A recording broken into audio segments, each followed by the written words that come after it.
नमस्कार दोस्तों, आपका स्वागत है हिंदू धर्म ज्ञान का सागर चैनल पर।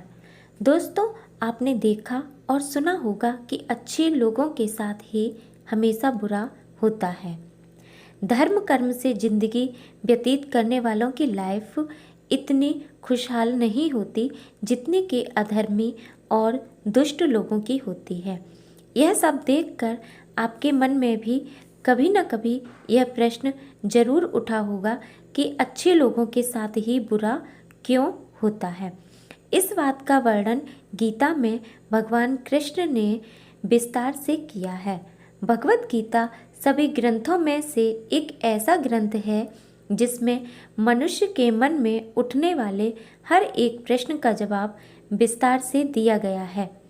भगवत गीता में वर्णित कथा के अनुसार एक दिन की बात है, अर्जुन श्री कृष्ण के पास आए और उनसे प्रश्न करने लगे कि हे नारायण, कृपया कर मुझे यह बताइए कि अच्छे लोगों के साथ ही हमेशा बुरा क्यों होता है, जबकि बुरे लोग हमेशा खुशहाल दिखते हैं।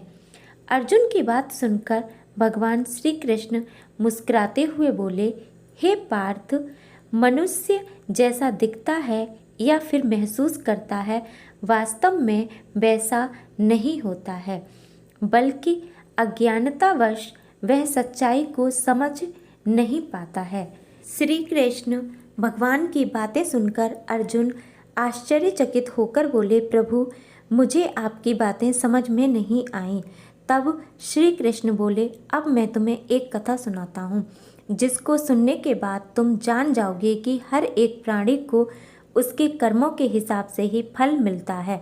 अर्थात जो बुरा कर्म करता है उसे बुरा फल मिलता है और जो अच्छा कर्म करता है उसे अच्छा फल मिलता है, क्योंकि अच्छे और बुरे कर्म मनुष्य पर निर्भर करते हैं। प्रकृति प्रत्येक प्राणी को अपना रास्ता चुनने का मौका देती है।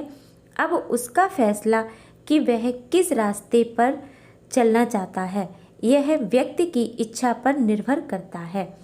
श्री कृष्ण कथा सुनाते हुए बोले, बहुत समय पहले की बात है। एक नगर में दो व्यक्ति रहते थे। उनमें से एक व्यक्ति व्यापारी था जो धर्म और नीति में विश्वास रखता था। वह पूजा पाठ और भगवान की भक्ति में विश्वास रखता था। चाहे कुछ भी हो जाए, वह रोज मंदिर जाना नहीं भूलता, न ही दान धर्म में कभी कमी करता था। कुछ भी हो जाए, वह प्रतिदिन भगवान की पूजा अवश्य करता था।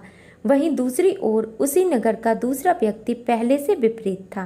वह प्रतिदिन मंदिर तो जाया करता था, परंतु पूजा पाठ के लिए नहीं, बल्कि धन चुराने के उद्देश्य से। उसे दान धर्म न्याय नीति किसी से कुछ लेना देना नहीं था। वह रोज मंदिर जाकर चोरी किया करता था। इसी तरह समय बीतता गया। एक दिन उस नगर में बहुत जोर की बारिश हो रही थी। उस दिन मंदिर में पंडित के अलावा और कोई भी नहीं था। यह बात जब चोरी करने वाले व्यक्ति को पता चली तो उसके मन में आया कि यही सही मौका है मंदिर से धन को चुराने का, और वह बारिश में ही मंदिर जा पहुंचा। उसने मंदिर में पहुंचते ही पंडित से नज़र बचाते हुए मंदिर के सारे धन और जेवरात चुरा लिए और बड़ी प्रसन्नता से वहां से निकल आया। उसी समय धर्म कर्म में विश्वास करने वाला व्यापारी भी मंदिर पहुंचा और भगवान के दर्शन किए, परंतु दुर्भाग्य से उस मंदिर का पुजारी उस व्यापारी को ही चोर समझ बैठा और शोर मचाने लगा। शोर सुनकर मंदिर में लोगों की भीड़ जमा हो गई और सभी लोग उस व्यापारी को चोर समझ बैठे और उसे अपमानित करने लगे। यह देखकर व्यापारी हैरान हो गया। उसे कुछ नहीं समझ आ रहा था कि उसके साथ क्या हो रहा है। फिर वह किसी तरह मंदिर से निकल गया। फिर भी दुर्भाग्य ने उसका साथ नहीं छोड़ा। मंदिर से बाहर निकलते ही वह एक घोड़ा गाड़ी से टकरा गया और घायल हो गया। फिर वह व्यापारी लंगड़ाते हुए घर को जाने लगा। तभी रास्ते में उसकी मुलाकात उस दुष्ट व्यक्ति से हुई जिसने मंदिर से धन चुराया था। वह झूमता नाचता हुआ जोर जोर से चिल्ला रहा था कि आज तो मेरी किस्मत ही चमक गई, मुझे एक साथ इतना सारा धन मिल गया। जब व्यापारी ने उस दुष्ट व्यक्ति की बातें सुनी तो उसे बहुत हैरानी हुई और क्रोधित होकर अपने घर जाते ही भगवान की मूर्ति को बाहर फेंक दिया और भगवान से नाराज होते हुए अपना जीवन व्यतीत करने लगा। कुछ समय पश्चात दोनों ही व्यक्तियों की मृत्यु हो गई और दोनों यमराज की सभा में पहुंचे। उस व्यापारी ने उस दुष्ट व्यक्ति को साथ में खड़ा देखकर क्रोधित स्वर में यमराज से पूछ ही लिया कि मैं तो हमेशा अच्छे कर्म करता था, जिसके बदले मुझे जीवन में सिर्फ अपमान और दर्द ही मिला, और इस अधर्मी और दुष्ट आदमी को धन से भरी पोटली मिली। ऐसा क्यों? इस पर यमराज ने उस व्यापारी को बताया कि पुत्र, तुम गलत सोच रहे हो।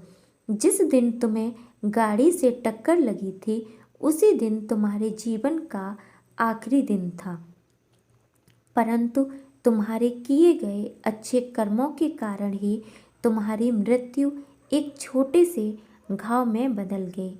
और इस दुष्ट व्यक्ति के बारे में जानना चाहते हो तो पुत्र, दरअसल इसके भाग में राजयोग था, परंतु इसके दुष्कर्म और अधर्म के कारण इसका राजयोग एक छोटे से धन की पोटली में परिवर्तित हो गया। श्री कृष्ण अर्जुन को यह कथा सुनाने के बाद कहते हैं, पार्थ, क्या तुम्हें तुम्हारे प्रश्नों का उत्तर अब मिल गया? ऐसा सोचना कि भगवान लोगों के अच्छे कर्मों को नज़रअंदाज कर रहे हैं, यह बिल्कुल भी सत्य नहीं है। भगवान हमें क्या, किस वक्त, किस रूप में दे रहे हैं, यह मनुष्य के समझ में नहीं आता, परंतु अगर आप अच्छे कर्म करते हैं तो भगवान की कृपा सदैव आप पर बनी रहेगी। दोस्तों, इस कहानी से यह पता चलता है कि आपको कभी भी अपने कर्मों को बदलना नहीं चाहिए, क्योंकि आपके कर्मों का फल इसी जीवन में मिलता है, बस आपको उसका पता नहीं चलता है। इसलिए मनुष्य को हमेशा अच्छे कर्म करने चाहिए। श्री कृष्ण ने गीता में बताया है कि किसी के द्वारा किया गया कर्म बेकार नहीं जाता, भले ही कर्म अच्छा हो या बुरा, उसका फल जरूर मिलता है। अगर आपको मेरी यह कथा पसंद आई हो तो लाइक एंड सब्सक्राइब करना न भूलें। धन्यवाद। जय श्री कृष्ण।